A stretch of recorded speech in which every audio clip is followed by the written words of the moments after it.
우리 할렐루야 샬롬 하고 눈 보면서 서로를 축복하고 인사하는 시간 갖도록 합니다. 할렐루야 샬롬 샬롬 샬롬 샬롬 샬롬. 하나님 사랑합니다. 여러분 주 안에서 사랑합니다. 제가 정사회에게 은혜를 받은 게 제가 그 심박수 이런 걸 조금 도움을 받을 수 있을 것도 같고 해서 워치를 하나 전에 있던 거를 삼성 거여가지고 어쩔 수 없이 팔고 애플 거를 구입을 했는데 심박수를 보려고 할 때 비밀번호를 쳐야 돼요. 그래서 이걸 어떻게 해야 되나 어떤 걸 해야 되나 하고 구상을 하고 걱정을 하고 있었더니 얘기를 하더라고요. 1913으로 해. 그래서 제가 그 말이 은혜를 엄청 받았습니다. 천문 열쇠거든요. 그래서 저보다 낫구나 하는 생각을 했습니다. 우리 차세대들이 하나님을 깊이 알아가고 흔들리지 않는 신앙들이 되시기를 주님의 이름으로 축복합니다. 구정이 이제 지나고 연휴가 끝난 그런 첫 번째 주일이고 성찬주일이에요. 제가 창세기 말씀이 마음에 와 닿아서 이 부분을 여러분들과 함께 나누고 싶어서 시작입니다. 저 2025년 온전한 시작, 물론 한 달이 지나가긴 했지만 음력, 양력 다 합해서 이제는 새로운 시작이다. 한 달 동안은 정신이 없었다 치더라도 지금부터라도 새 정신과 새 마음으로 하나님의 창조의 역사를 그 속에 저희도 하나님께서 만드셨잖아요. 그죠? 보니 태초에 하나님이 천지를 창조하시니라. 아마 이 말씀은 교회를 조금 나가신 분이나 교회를 안 나가셨더라도 조금 관심 있으신 분은 아실 거예요. 우주 주인이라는 선언으로부터 성경은 시작하고 있어요. 하나님이 천지를 창조하셨고 우주의 주인이다. 태초에 하나님은 시간을 만들어 주셨고 피조물인 우리에게 또한 시간은 선물입니다. 그래서 가장 중요한 날이, 가장 귀중한 날이 언제라고요? 오늘이에요. 오늘 가운데서도 지금입니다. 지금 이 순간 이후에 무슨 일이 어떻게 일어날지는 아무도 몰라요. 다만 우리가 계획을 하고 예정을 하고 그 길을 따라서 우리가 선택해서 갈 뿐이지 무슨 일이 일어날는지를 확실하게 아는 사람은 하나님밖에 안 계신다. 그 시간이 영원하면 영생이 된다라는 거예요. 그래서 제가 그 유튜브에선가요 그걸 봤는데 나이가 드신 분들은요 하루 날을 잡아가지고 잔치를 한대요. 청잔치를 한다고 합니다. 그동안 살아올 때 우리와 가까웠던 친지들, 가까운 사람들, 정다운 사람들이 만나갖고 파티를 한다고 그래요. 나의 생애가 어떠했는데 라는 걸 반추를 하면서 즐겁게 이야기하고 축복하고 축하하는 그런 자리를 맞이하고, 예를 들면 이제 한 문이 닫히고 새로운 문으로 들어간다. 천국 잔치를 미리 한다고 그러죠. 그래서 그 조용남님인가요? 그분도 그런 이야기를 하죠. 우리가 돌아갈 때 이별을 못하기 때문에 자기는 먼저 내가 돌아간다라는 생각을 하면서 그 새로 작곡한 그 곡을 하면서 꽃 한 송이를 놓고 이게 내 관입니다 하면서 갖다 보면서 노래하는 부분을 제가 보면서 어떤 면으로는 그래 일리가 있다라는 생각을 했어요. 하고 싶은 말들을 못 하잖아요. 돌아가기 직전에 뭐 임종을 한다고 하더라도 대개는 병으로 인해서 아니면 어떤 순간 뭐 심장마비가 걸려가지고 돌아가는 분도 있기 때문에 이야기를 하고 싶은 이야기를 다 할 수가 없어요. 그렇다면 이런 한 날을 만들어서 함께 담소하고 나누고 기뻐하고 그리고 내가 하고 싶었던 이야기를 다 증거하고 전하고 그렇게 하고는 나머지 날들은 기다리는 마음으로 이제 새로운 문 안으로 내가 들어가야지. 죽음이라는 두려움이나 공포가 아니라 새 세상을 만나 하나님이 천국에 우리의 집을 예비하신다고 그러셨잖아요. 그렇기 때문에 나는 내가 갈 또 다른 한 곳, 그 미지의 그 세계를 내가 지금 들어가기 직전에 대기하고 있다. 이런 마음을 가지고 기대하고 고대하기 때문에 그분들에게는 감사가 있을 뿐이지 두려움과 공포나 무서운 생각이나 이런 건 없다. 그래서 그 새로운 세상 하나님의 나라를 믿고 구하고 간다. 저 이런 부분에 굉장한 감명을 받았습니다. 그 시간이 영원하면 영생이 되는 거죠. 물질도 인간도 시간이 있어요. 모두 다. 그렇죠. 때가 있습니다. 하나님은 물질을 만드시고 물질을 둘 수 있는 공간도 만드셨어요.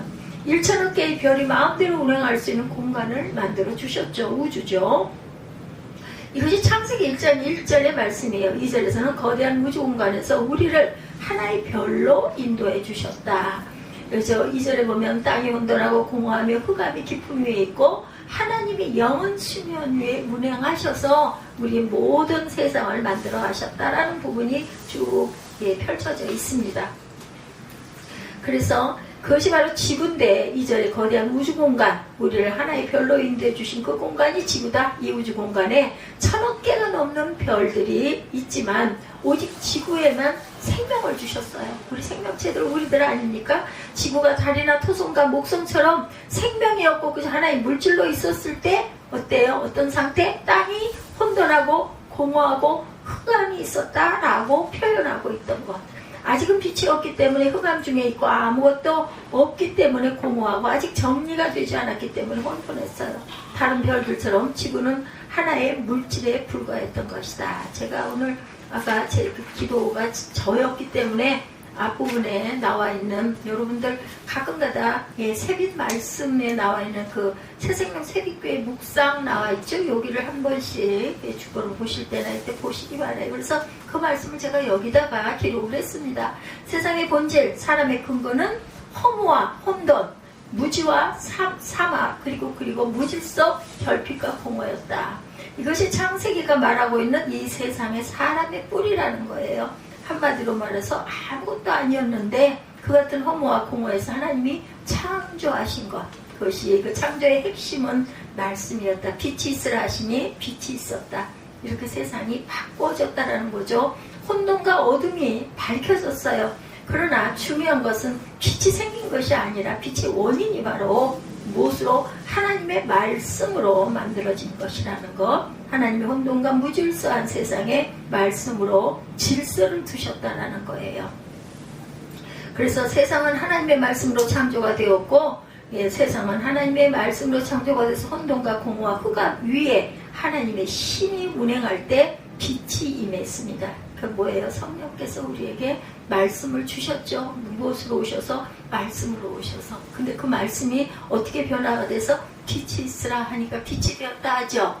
여러분들 성경 읽을 때 아무런 느낌 없이 그냥 아이고 빨리 읽어버려야지 하고 읽는 게 아니라 읽다 보면 내 마음에 울컥하고 감동이 느껴질 때 우리 마음에 빛이 박힌 거예요. 저는 그렇게 깨달았습니다. 그래서 빛이 있기 때문에 성경 읽는 게 막 즐겁고 기쁘고 꿀송이같이 달다 이런 표현들 많아. 아니 무슨 뭐 성경 읽는 게 무슨 꿀송이같이 달아. 그런데 정말 그 빛이 임하에서 그 임함을 받은 빛을 받은 저와 여러분들은 그런 꿀송이 같은 그 마음들이 되셔야 된다는 거. 아무리 바쁘고 힘든 일상이라도. 그래서 제가 성경 읽는 시간은 짧은 시간 뭐 10분이어도 같이 한번 읽고 우리 기도합시다 하는 시간을 제가 만든 거거든요. 저보다도 제가 여러분에게 설교하는 것보다도 어떤 면으로는 저는 그 부분을 더 중요하게 여깁니다. 왜냐하면 읽으면서 내가 집중해서 읽어서 거기서 은혜 받은 부분을 가지고 우리가 기도를 하기 때문에 이런 기도를 우리가 해야 된다 이런 마음이 들어서 그걸 제가 합시다 라고 말씀을 드린 거고 아마 우리 교회도 이런 시간을 만든 분은 따로 없어요. 따로 성경 공부하는 그런 데들은 많이 있죠. 근데 그런 부분들이 안 되기 때문에 수요와 금요는 제가 무슨 일이 있어도 추석을 강의하면서 저도 배우고 여러분도 한 사람이라도 깨닫고 배우고 가라고 해서 제가 수요일과 금요일은 말씀이 굉장히 깁니다. 주일날은 은혜로 여러분들 같이 은혜 나눕시다 하는 시간이 되었고 그래서 오늘 창세기 1장을 선택을 한 건 신정과 구정이 지나가고 새롭게 세상 2025년이 밝혀졌습니다. 밝았습니다. 이런 뜻으로 창세기 1장의 말씀이 온 거예요. 그래서 저녁이 되고 아침이 되니 그래서 몇째 날이다 라고 온 것이 19절에 보니까 그렇게 나오죠. 저녁이 되고 아침이 되니는 넷째 날이라 그 이후로도 여섯째 날까지 쭉 해서 이어져 가요. 그래서 여러분들 매일매일이 하나님의 빛이 여러분들에게 임해서 하루 눈을 뜨면서 그 말씀을 붙잡고 기도하시면서 살아내시는 그리고 그 말씀 속에 그 기도 속에 우리 일상의 어려운 문제, 새롭게 생긴 문제, 우리 이웃의 문제, 이웃이라 하면 자신 말고 자녀도 있을 것이고 배우자도 있을 것이고 가족도 있을 것이고 그죠? 이런 모든 사람들의 문제들을 놓고 우리가 기도하는 기도하는 저와 여러분들, 그게 안 될 때는 찬양이라도 열심히 운전들 하시잖아요. 그러면서 찬양 나오도록 극동방송이나 이런 방송을 틀어서 뭐 CBS도 있고 이런 걸 틀어서 찬양과 함께 뭐 여러분들 들으려면 얼마든지 이어폰으로도 들을 수가 있지 않습니까? 그래서 이렇게 기도하는 시간을 좀 가져보셨으면 하는 그런 기대와 바람이 있어서 이 말씀을 제가 창세기 말씀을 증거하도록 한 겁니다. 지구가 달이나 토성과 목성처럼 생명이 없고 그저 하나의 물질로 있었을 때 땅이 혼돈하고 공허하고 흑암이 있었다, 이렇게 표현하고 있습니다. 아직은 빛이 없기 때문에 흑암 중에 있고 아무것도 없기 때문에 공허하고 아직 정리가 되지 않았기 때문에 혼돈이다. 그죠? 뭔가 정리가 안 되면 어수선하잖아요. 제가 아까 그 기도문이 안 보입니다. 좀 읽어주십시오 했던 게 여기가 뭐가 뭐 주보하고 뭐 여러 가지 다 필요한 것들이긴 하는데 그런 게 얽혀 있는데 빨리 진행을 해서 가야 되고, 근데 안 보이다 보니까 제가 전도사님한테 부탁을 드린 거예요. 그러고 나니까 조금 읽으니까 금방 그게 찾아져가지고 그 잡아갈 수 있었습니다. 하나님께서 이 지구에 사람과 생명이 설 수 있는 땅을 만들어 주셨어요. 대기권과 물을 주시고 공기 등의 산소의 적당량을 만들어 주셔서, 정말 여러분들 생각해보면 과학을 조금 알면요, 하나님을 찾지 않을 수 없다고 그래요. 아니 어떻게 이렇게 만들어질 수가 있을까? 어떻게 이 지구는 그렇게 삐딱하니 틀어져가지고 부딪히지 않고 잘 돌 수 있을까? 이게 우연이라고 보기에는 정말 너무너무 과학이 없이는 이걸 알 수가 없는 그런 기가 막힌 섭리가 계셨구나라는 걸 알기 때문에 과학자들은 과학의 끝에는 창조주를 찾는다라는 이야기, 그리고 우주에 갔을 때 특히 창조주, 도대체 정말 이 신비한 이 모습이 도대체 어떻게 이렇게 만들어졌을까? 우연히 있을 수 있는 일은 절대 아니다라는 고백들을 하신다고 그러죠. 인간이 병들지 않고 영원히 살 수 있는 환경으로 만들어 주셨어요. 그 일을 하신 분 누구라고요? 제가 아까 빛 말씀드렸죠. 저는 이렇게 해석이 됩니다. 성령님이다. 우리에게 각각 스피릿, 성령을 주셨잖아요. 누가 가시고? 예수 그리스도가 십자가에 못 박혀 돌아가시면서 내가 감히 너에게 유익하다라고 말씀하죠. 지금은 내가 있는 갈릴리 주변에 내가 있었지만 내가 가고 나면 새로운 영을 너에게 주겠다. 그게 바로 성령이 여러분 각자에게 믿고 고백하는 사람들에게 임하셔서 성령과 함께 동행하는 저와 여러분들이 되셨기 때문에 그 아들이 너희 안에 있으면 그것이 바로 성전이다 라고 말씀하죠. 근데 그 아들이 너희 안에 없으면 그것은 아들이 아니다, 구원받은 것이 아니라는 말씀을 성경에 증거하고 있습니다. 하나님은 사람과 식물이나 동물을 창조하기 전에 그들이 살 수 있는 환경을 먼저 만들어 주셨어요. 수천억 개의 별 중에 하나의 별에 관심을 가지고 생명을 주었다는 것, 정말 놀랍고 기적적인 신비로운 일이 아닐 수 없죠. 그 가운데 저와 여러분이 있다라는 거예요. 지금 우리는 아직 다른 위성의 생명이 있다는 사실을 듣기는 들었지만 실제 눈으로 보지는 못했어요. 그죠? 별이 많은 것은 확인되었지만 생명은 지구에만 있다, 뭐 우주인이 있다, 이런 이야기는 듣고 가끔가다 뭐 이런 거 위성이 날라왔다 이런 얘기 여러분들 전 어린 날에도 들었던 것 같아요. 또 다른 세상에 어딘가 있을지는 모르지만 우리는 확인하지 못하고 있는 이 지구상에 수십억 개의 인류가 있는데 왜 하필 우리는 예수를 믿고 교회에 나오게 되었을까? 이것은 수많은 별 중에 한 개의 별에 생명을 주신 것처럼 놀라운 기적이 아닐 수 없다는 거예요. 우연히 이런 일이 일어날 수는 없다는 거. 예수를 알게 되고 교회에 나오고 하나님의 자녀가 된 것은 축복 중에 축복. 제가 이렇게 여러분과 함께 같이 얼굴을 마주 대하고 이렇게 말씀을 증거하고 일주일에 한 번이 됐든 두 번이 됐든 세 번이 됐든 뭐 새벽 예배를 나오시다 보면 더 많은 횟수가 되기도 하지만 어찌 되었든 간에 이것은 축복 중에 축복이다. 아니었더라면 여러분들이 저를 이렇게 자주 보시겠어요? 그죠? 물론 개인적인 이런 대화의 시간이 많이 부족해서 오늘 예배가 조금 그저 진행에 문제가 조금 차질이 있긴 했지만 저는 그래도 이게 필요하다고 생각을 해서 제가 작정을 하고 함께 감수하고 몰랐던 우리 주변에 가까운 사람들의 어려움, 문제 이런 것들을 제가 질문을 하고 마음에 이 부분 놓고 그런 마음들이 들 때 왜 이런 마음이 왔었는지를 이제는 알겠구나 하는 그때서야 깨달아 아는 거죠. 이런 마음도 가졌습니다. 고린도전서 12장에 보면요, 성령이 아니고서는 어느 누구도 예수 그리스도를 주라 시인할 수가 없다고 말하고 있어요. 우리가 예수를 믿기 전에 이미 성령이 우리 안에 오셔서 운행하셨다라는 거. 그것은 언제? 우리가 형질이 만들어지기도 전에 하나님께서 선택하셨다라고 얘기하죠. 에서보다 야곱을 하나님이 선택하신 것과 같아요.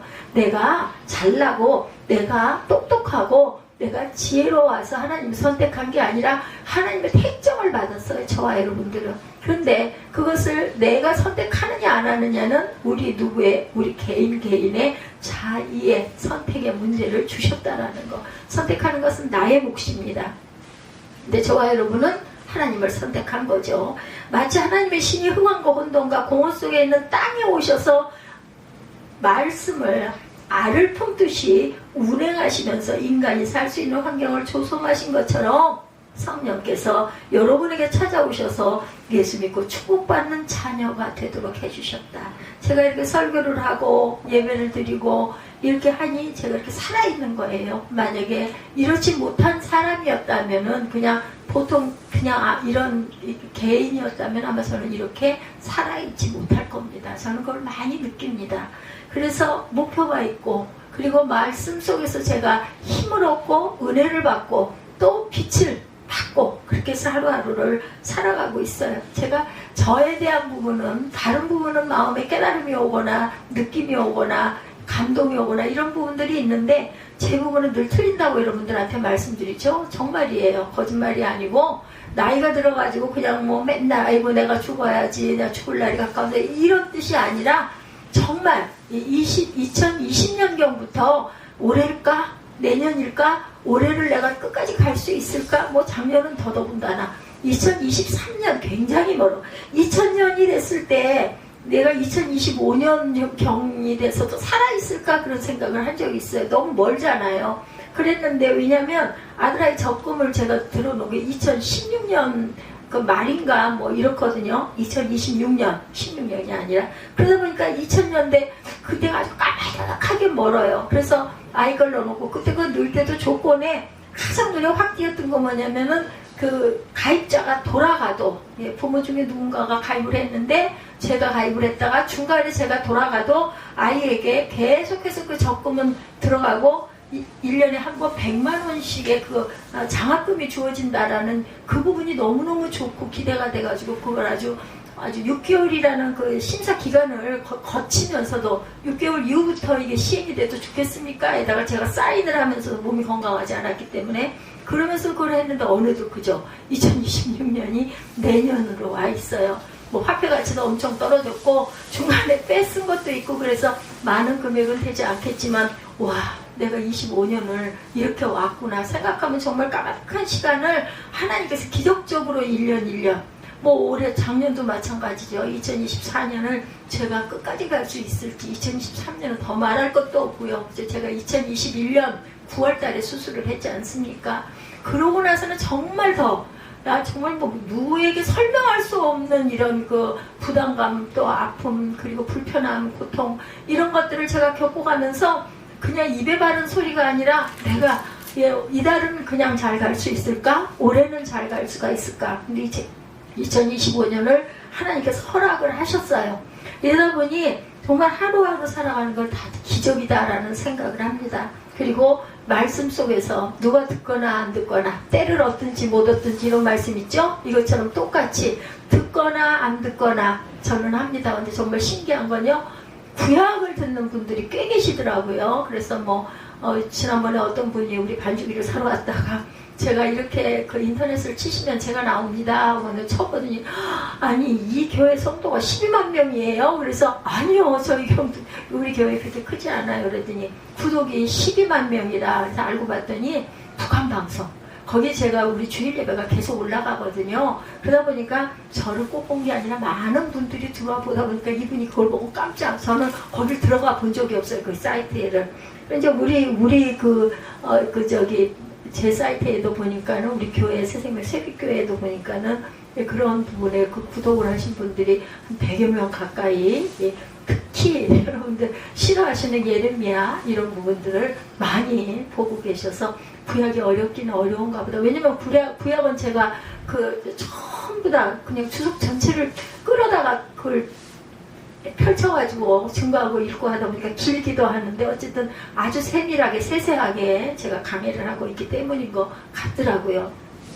그래서 아무도 안 볼 거다. 보든 안 보든 그게 중요한 게 아니라 나는 내가 들어야 되기 때문에 내가 말씀을 증거하면서 제가 은혜를 받고 가고 있기 때문에 오늘도 제가 이렇게 서서 여러분들에게 말씀을 나눌 수가 있는 겁니다. 이거는 뭐 말씀 선포가 아니라 여러분과 제가 함께 저도 귀로 듣잖아요. 입으로 말씀 드린 부분을 제 귀로 들으면서 은혜를 받아요.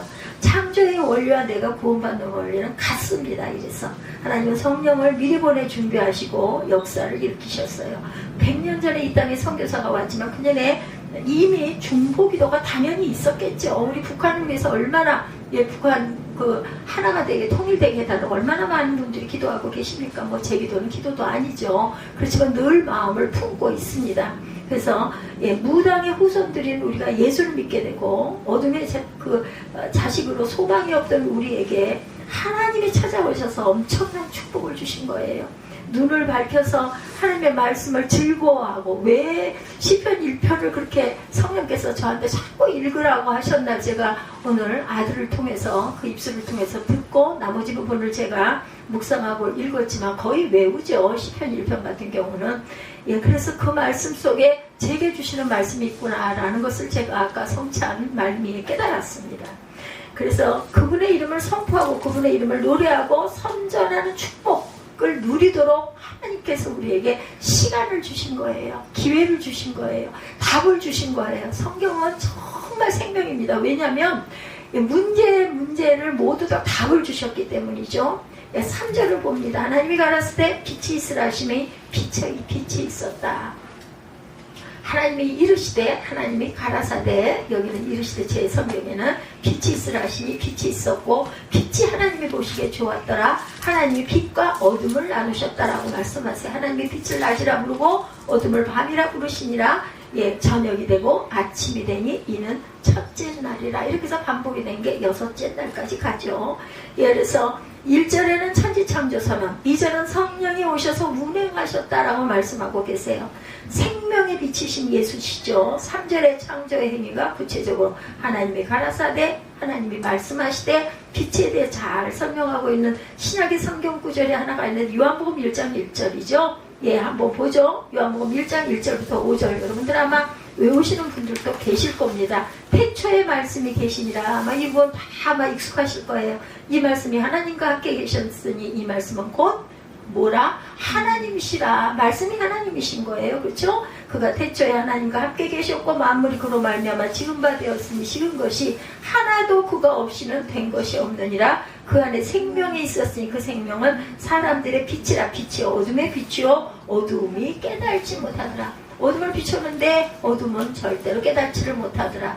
여기서 말씀은 무엇일까요? 14절로 건너갑니다. 14절. 제가 14절 붙여 실었죠? 여백이 부족해서였습니다. 라고 건너뛰었어요. 하나님이 이르시되 하늘의 궁창에 광명체들이 있어 낮과 밤을 나누게 하고 그것들로 진조와 계절과 날과 해를 이루게 하라. 또 광명체들이 하늘의 궁창에 있어 땅을 비추라 하시니 그대로 되니라. 하나님이 그 큰 광명체를 만드사 큰 광명체로 낮을 주관하게 하시고 작은 광명체는 뭐예요? 달이죠. 밤을 주관하게 하시며 또 별들을 만드시고 하나님이 그것들을 하늘의 궁창에도 땅을 비추게 하시며 낮과 밤을 주관하게 하시고 빛과 어둠을 나누게 하시니 하나님이 보시기에 좋았더라. 18절까지의 내용입니다.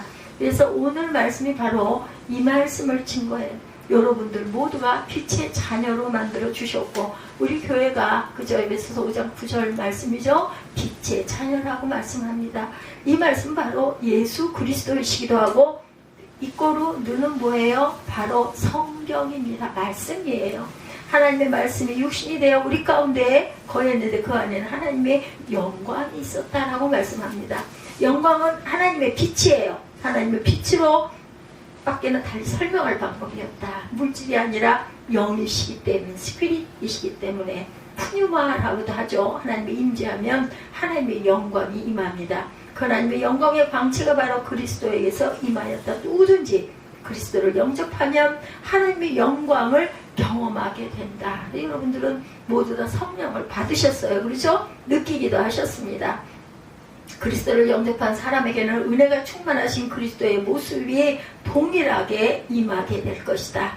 말씀은 예수 그리스도셔요. 그래서 요한복음 1장에 다시 한번 보면 예수님 안에는 하나님의 생명이 있다. 왜냐하면 예수님은 하나님의 아들 독생자이기 때문이죠. 그분은 말씀의 형태로 존재하십니다. 그래서 성경을 가까이 하시고 제가 기도할 때 꼭 말씀을 읽고 기도하세요. 그리고 우리가 말씀 뽑기를 하지 않습니까? 그래서 그 부분을 중요하게 여기고 그 말씀을 계속해서 묵상하다 보면 묵상 속에 성령께서 깨달음을 주세요. 아, 이래서 나에게 이 말씀을 주셨구나.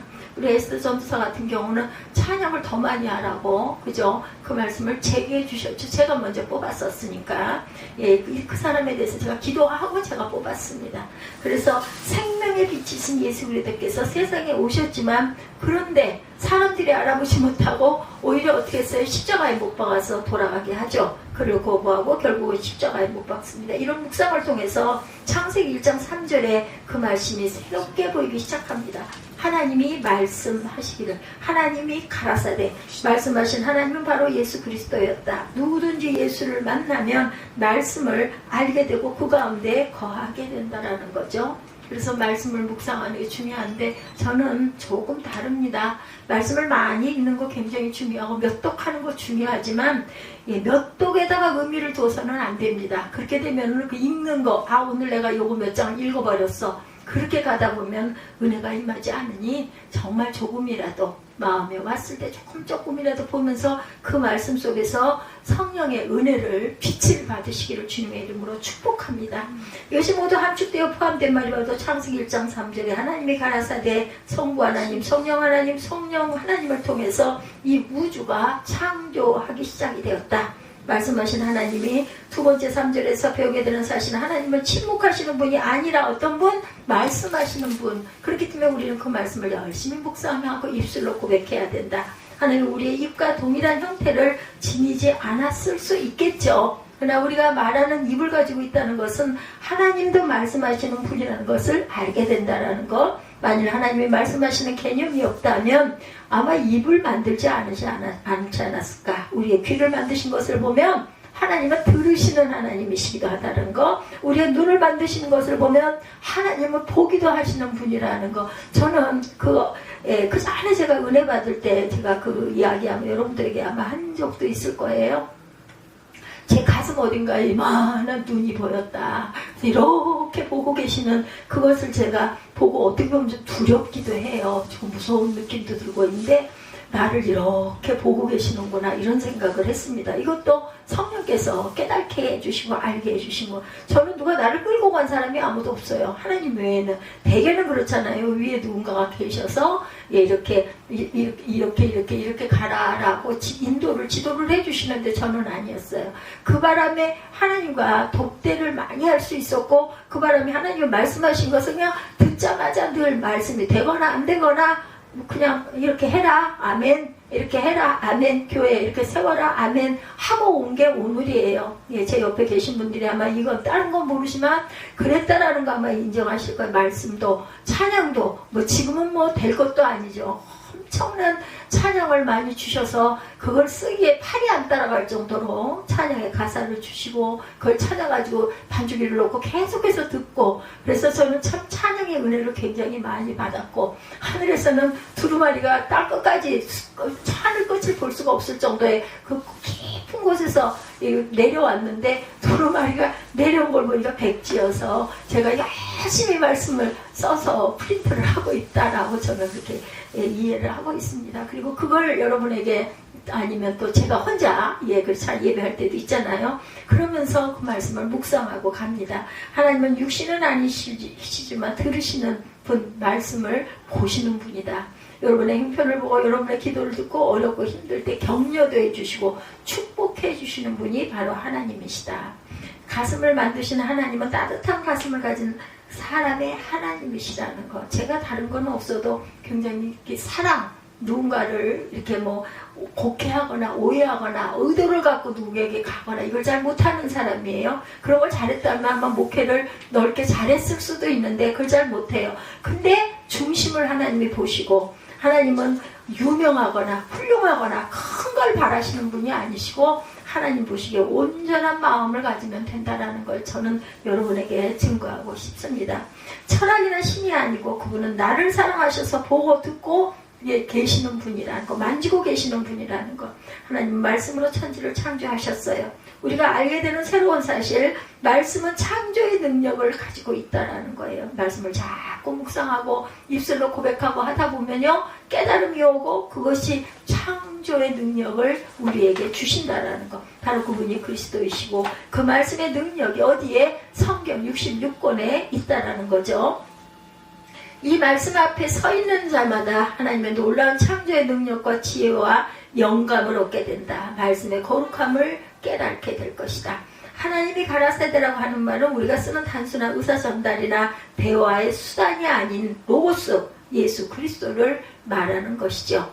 예, 여러분 이 말씀 안에 거하시기를 축복합니다. 하나님의 사람들이 되세요. 말씀 안에 있는 사람들은 창조의 능력과 영감들이 충만하게 될 것이다. 예, 그런 말씀 있죠. 마당만 다 밟았느냐. 그런 자들을 정말 하나님은 싫어하신다라는 말씀이 있습니다. 여러분들, 이와 어차피 시간 내서 주일이라는 시간, 가장 중요한 시간, 예, 오전 11시 시간이 얼마나 중요해요. 뭔가를 아주 할 수 있는 시간이잖아요. 뭐 주일날은 조금 늦잠을 잘 수도 있어서 8, 9시에 일어난다 하더라도 11시쯤에는 뭔가 하려고 하는 그 중요한 시간, 주일이 하루의 일주일의 시작이잖아요. 하루의 시작이기도 하지만, 그런데 그 중요한 시간을 내서 교회로 왔는데 너희 마당만 밟았느냐 소리를 들어서는 어떻게 하겠어요? 손해 아니에요. 여러분들 말씀 속에 거하시고 빛이 여러분들 안에 충만하게 내가 한 주일을 잘 살아가겠습니다. 그 빛을 받으시는 저와 여러분들, 뭐 물론 중간중간 예배를 더 많이 드리시겠지만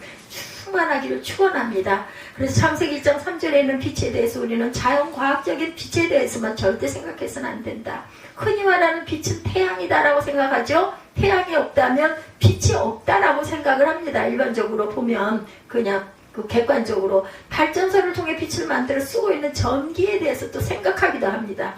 그러나 과학이 발달되면서 인간의 눈에 보이지 않는 빛이 있다는 것을 발견했다. 제가 아까 말씀드렸죠. 과학의 끝까지 가다 보면 창조주 신을 생각하지 않을 수가 없다. 여기서 발견을 했다고 그래요.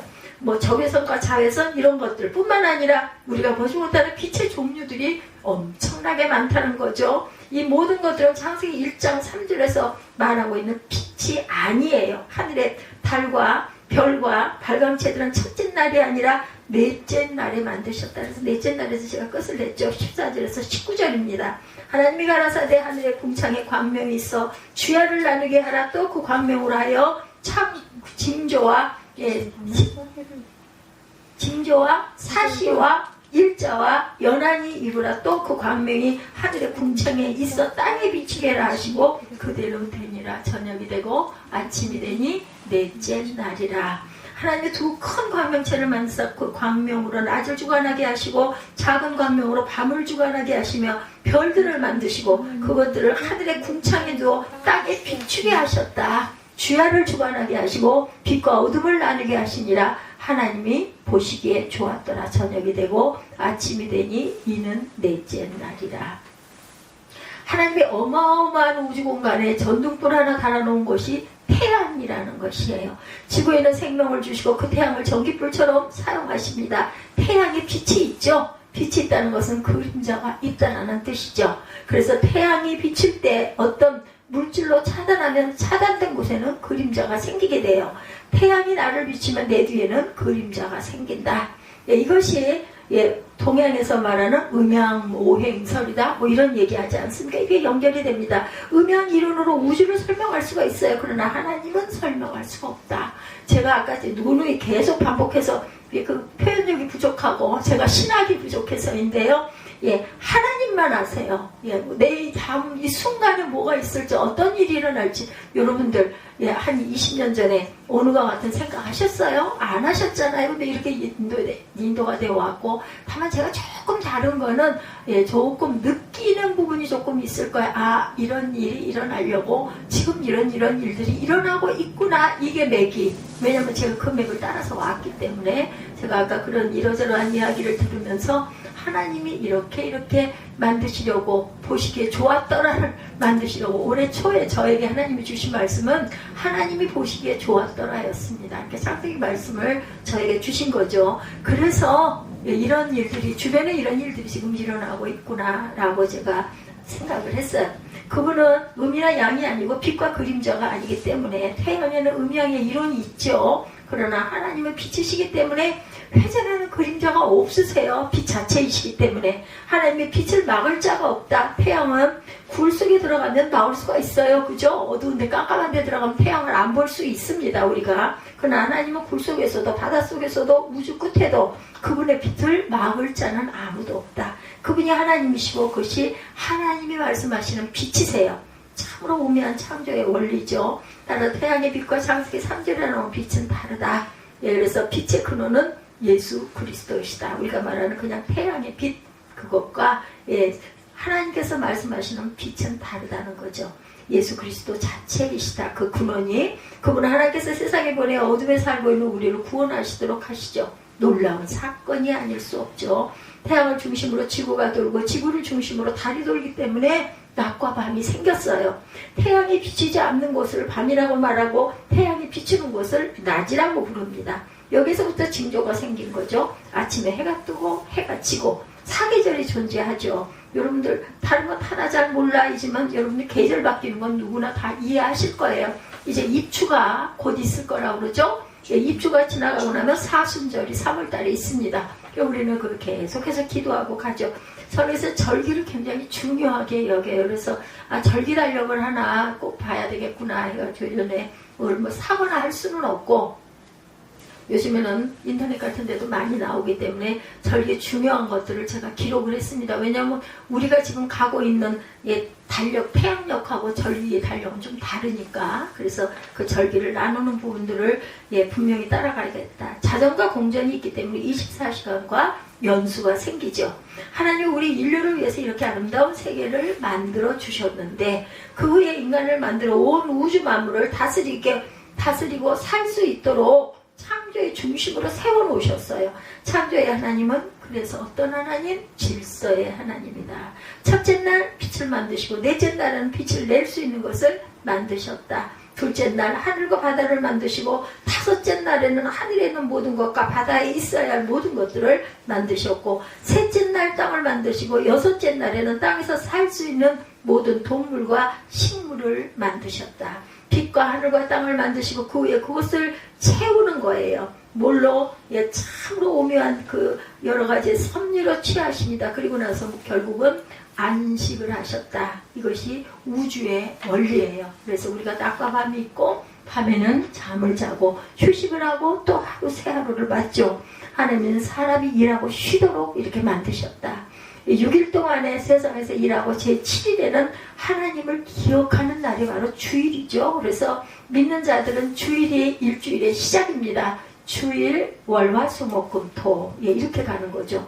주일날에도 일하는 사람들에게는 건강과 리듬이 무리가 온다고 하죠. 또 밤에는 자고 낮에는 일해야 되는데 요즘에 젊은이들이 이걸 거꾸로 하시는 분들도 너무나 많아요. 제가 아들을 정오 중이면 꼭 일으켜가지고 밤에 늦게 자니까 새벽 2, 3시, 서너 시 이렇게 자니까 정오 일으켜가지고 그래도 하나의 그 어떤 목표를 세워놓고 그렇게 하면서 조금 많이 나아졌어요. 세상이 이렇게 바뀌었어요. 일찍 자고 일찍 일어나야 되는데 이것이 하나님의 질서인데 죄는 창조의 원리를 바꿔놓는다라는 거. 하나님이 만드신 우주의 생명체를 파괴합니다. 제가 조금밖에 못 자잖아요. 그래서 운동을 하고 돌아오면은 아무것도 집중을 할 수가 없어요. 이 시간은 쉴 수밖에 없는 시간이다 하고 뭐 여러 가지 주변 정리를 하고 나면 보통 한 6, 7시 그렇게 되니까 그 이후에는 한두 시간 이렇게 뭔가를 하다가 너무 피곤하고 졸렵다라는 마음이 들면 그때 딱 잡니다. 눈을 딱 뜨면은 뭐 11시도 되어 있고 어떨 때는 뭐 자정 가까이 될 때도 있고 어제 같은 경우는 주말이었기 때문에 8시경에 눈이 떠졌어요. 2시간 잤더라고요. 그렇게 하고는 새벽 한 4, 5시까지 한편으로는 정말 감사하고 기쁘죠. 조금만 자도 바짝 눈이 떠지게 해주시고, 그러니까 제가 부족한 부분들, 젊은이들처럼 빨리 따라가지 못하는 부분들을 할 수 있는 시간적인 여유를 이렇게 할애해 주셔서 얼마나 감사한지. 그래서 항상 우주의 생명체들을 파괴하는 환경 오염들이 또한 이렇게 많이 오죠. 예, 죄는 창조의 원리를 이렇게 바꿔놓고 질서를 깨뜨렸다. 창세기 1장 3절에 나오는 빛에 대한 깊은 생각을 꼭 해볼 필요가 있다. 그게 바로 고린도후서, 아까 제가 묵상에서 읽어드렸던 4장 6절에 어두운 데서 빛이 비치리니, 그 하나님께서 예수 그리스도의 얼굴에 있는 하나님의 영광을 아는 빛을 우리 마음에 비추셨다. 고린도후서 4장 6절 말씀입니다. 3절에 이전에는 어둠이 있었어요. 그것은 하나님이 심히 운행했다고 하죠.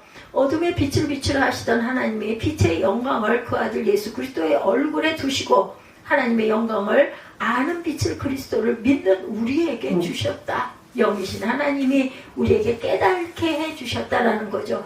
인간이 경험하는 것은 더럽고 치사한 것밖에 없어요. 사람에게는 거룩과 영광의 경험이 없습니다. 그런데 그리스도를 믿고 구원을 받은 사람들은 거룩과 성령과 하나님의 영광을 경험하게 된다는 것. 역대하 7장 1절에서 3절까지를 보면 솔로몬이 성전을 지어놓은 후에 기도할 때 하늘에서 불이 내려와서 제단에 있는 모든 번제물을 태운 후에 성소의 영광이 가득했다, 안개가 자욱했다, 이렇게 표현되어 있습니다. 역대하 7장 나중에 한번 관심을 가지시고 한번 보시기 바랍니다. 1절에서 3절에 영광은 하나님의 빛이라고 하고 있습니다. 하나님은 유기한이시기 때문에 빛으로 임하신다. 성전에 충만한 하나님의 영광 때문에 제사장이 섬길 수가 없었다고, 두려워서, 겁이 나고 무서워서 그냥 성전 전체가 촉촉한 안개로 덮이니 얼마나 무서웠겠어요. 벼랑간에 불이 내려와가지고 번제물을 다 살라버리고 그 연기가 오죽이나 했겠어요. 하나님의 영광의 빛이 예수 그리스도를 아는 여러분에게 충만하시기를 바랍니다. 어두움이 물러가고 질병이 떠나갈 것입니다. 악한 세력들은 하나님의 영광의 광채 앞에 존재할 수가 없죠. 이것은 바로 그 아들 예수 그리스도 안에 있기 때문이다. 영광의 빛에 참여한 자들은 어떠했을까? 그 영광의 광채를 실제로 경험한 사람이 있어서 모세 경험했죠. 하나님께서 율법을 주시기 위해서 그를 신의 산으로 부르시죠. 모세는 40일을 주야로 하나님과 함께 있었습니다. 모세는 십계명이 쓰인 돌판을 들고 내려올 때 사람들은 모세의 얼굴을 쳐다보지를 못했다고 그러죠. 광채가 번쩍번쩍해가지고 무서워서 눈이 부셔서 볼 수가 없었다고 그래요. 왜냐하면 모세의 얼굴에서 하나님의 영광의 빛이 있었기 때문에. 그래서 모세가 얼굴을 수건으로 가리고 살았지 않았습니까? 기도하는 사람들의 얼굴은 다르다고 하죠. 그들의 얼굴에는 하나님의 영광이 있기 때문에 빛이 납니다. 기도 많이 하신 그 연세 드신 권사님이나 장로님들 얼굴빛을 보면 아주 건강미가 벌겋고 그리고 아주 온화해 보이죠. 요한일서 1장 5절에 보면 하나님에게는 어둠이 조금도 없다고 말씀하세요. 태양빛에는 그림자가 있는데 하나님에게는 그림자도 없다. 회전하는 그림자도 없나니 이렇게 말씀하죠. 전기불도 촛불도 끌 수 있지만 하나님의 빛은 절대로 우리가 끌 수가 없다. 이것이 하나님의 빛이고 이 빛은 바로 누구? 예수 그리스도시다. 요한복음 8장 12절에 예수께서 가라사대 나는 세상의 빛이니 나를 따르는 자는 어둠에 다니지 아니하고 생명의 빛을 얻으리라 이렇게 말씀하세요. 이 빛을 본 또 한 사람 바울이죠. 여러분들 모세 그리고 사도 바울, 예수를 믿는 사람을 죽이려고 길을 걷던 중에 다메섹 도성에서 한 빛을 만나고 거기에 엎드러지죠. 그 빛은 여러분에게도 저에게도 임할 수 있을 줄 믿습니다.